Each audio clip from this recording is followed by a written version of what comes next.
Oxumuşam, çox xoşuma gəldi. Deyir bir kişi bankada şeytanı gətirir, yoldaşına verir ki, bəs bunu saxla.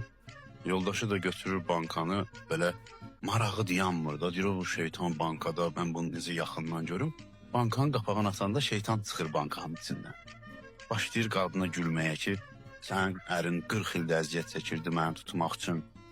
Məni 40 ildən sonra tutdu bankanın içinə saldı, sən məni buraxdın zat. Qadın belə baxır şeytana, gülür, deyir ki, sən dəlisən, nə danışırsan, sən heç vaxt bu bankanın içində olmamısan. Şeytan deyir, necəyəm, indi çıxdım mən bu bankanın içinə, sən qapağı açdın, mən çıxdım. Bir ara sən nə danışırsan, sən heç vaxt bu bankanın içində olmamısan. Sən ümumiyyətlə bir özünə bax, bankaya bax, sən bu bankaya necə sığa bilərsən? Şeytanın beyni sonra deyir, bir dənə deyən, girim ora bax da. Şeytan girir bankanın içinə, qadın qapağı bağlayır, deyir, bax. Demək odur ki, kişinin 40 ilə eləyə bilmədiyini qadın bir saniyəsində eləyir. Arı kimi gülün